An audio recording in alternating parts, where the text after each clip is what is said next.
Bonjour à tous. Aujourd'hui, nous allons parler du canon à l'écrevisse. Alors, il ne s'agit pas de cuisine, je serais incapable de vous parler de cuisine. Non, il s'agit bien d'un procédé d'écriture. Alors, si on se réfère à des sources notables, comme par exemple l'aide-mémoire musicale de Marcel Beach, qui est un grand classique, on voit que le terme technique, c'est canon par mouvement rétrograde. Mais ça veut dire exactement la même chose que le terme canon à l'écrevisse, qui est un peu plus rigolo. En anglais, on dit crab canon, donc le canon du crabe. Alors, de quoi s'agit-il? Pour cela, il faut déjà comprendre qu'est-ce qu'un canon. Je pense que vous le savez déjà, mais un petit rappel. Donc, un canon, c'est une pièce musicale où plusieurs voix vont chanter ou jouer la même phrase, mais en décalé. Donc un canon standard, je fais un petit canon à 3 voix, voilà, comme ça. Un canon standard, ça a cette forme-là. Donc il y a la première voix qui rentre, la deuxième voix qui rentre en faisant la même chose, mais après la première voix. Et enfin, il y a la troisième voix qui rentre encore un peu après, et en faisant la même chose que la deuxième voix et la première voix. Voilà. Les 3 voix jouent la même chose, mais pas en même temps. Le canon à l'écrevisse, c'est pas ça. C'est un autre petit système. Alors, c'est le même principe qu'il y ait 2 voix qui jouent la même chose, sauf que là, la deuxième voix ne va pas faire la même chose. Vous allez me dire, mais qu'est-ce qu'il raconte là? Non, vous allez comprendre, c'est très simple. En fait, la première voix fait exactement la même chose, elle fait sa phrase musicale normale. Tandis que la deuxième voix va jouer la même chose, mais à l'envers. Et oui, il est là le truc. Donc la deuxième voix va commencer par la fin, puis jouer le milieu, puis jouer le début. Voilà. Ça, c'est la structure du canon à l'écrevisse. Alors, le plus connu des canons à l'écrevisse, c'est celui de Jean-Sébastien Bach. C'est le premier canon de l'offrande musicale. Alors, l'offrande musicale, c'est une œuvre absolument fascinante à de multiples niveaux. J'aurai sans doute l'occasion d'en reparler dans d'autres vidéos.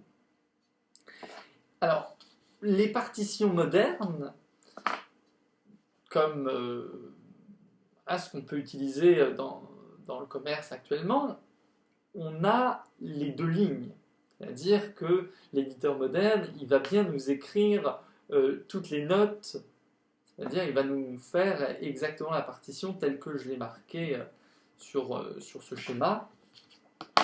C'est-à-dire qu'on va vraiment avoir 2 lignes. On va vraiment avoir 2 lignes comme ça, 2 portées comme ça.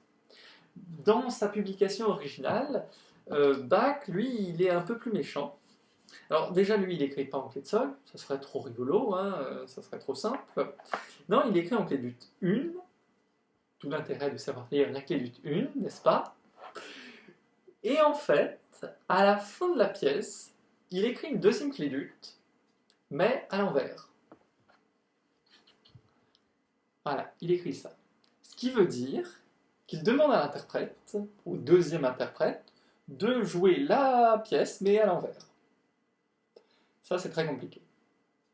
Parce que, depuis qu'on est tout petit, on apprend à lire de gauche à droite. Et là, tout d'un coup, il nous demande de lire de droite à gauche. C'est très très compliqué. C'est pour ça qu'évidemment, dans l'exécution standard, on aura recours aux partitions modernes avec 2 lignes. Mais c'est amusant tout de même de regarder le texte original et de s'amuser de lire dans l'autre sens. C'est tout à fait amusant. Alors ce n'est pas ce canon-là que je vais vous jouer en exemple. Je mettrai un lien dans la description de la vidéo pour que vous alliez écouter ce canon tout à fait formidable. C'est Bach, donc c'est très très bien. Non, je vais vous prendre un petit canon moderne qui a été composé par un Espagnol, Roman Cano. Je vous mettrai aussi le lien vers son travail dans la description. Et donc, pour faire ce petit canon à l'écrevisse, je vais utiliser mon accordéon.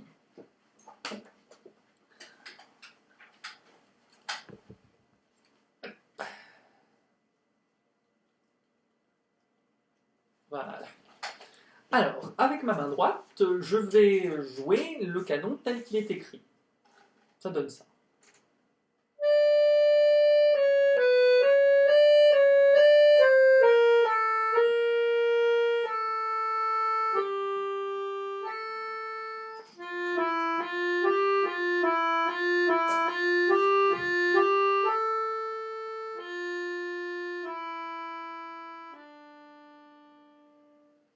Voilà. Donc une phrase musicale toute simple, mais que je trouve assez jolie.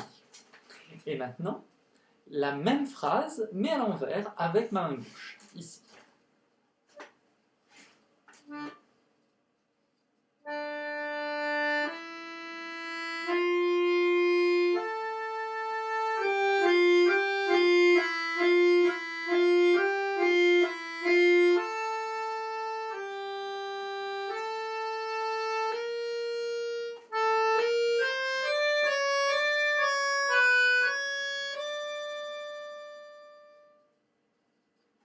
Voilà. Donc j'ai joué exactement la même chose, mais dans l'autre sens. Et je dois vous avouer que même une simple phrase très simple comme ça n'est pas évident à lire dans l'autre sens.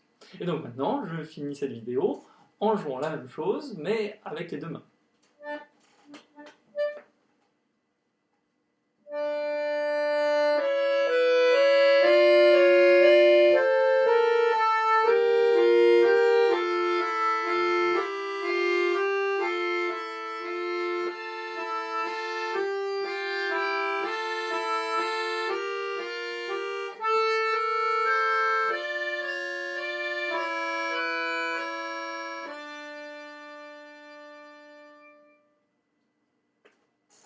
Voilà, merci pour votre écoute et à bientôt.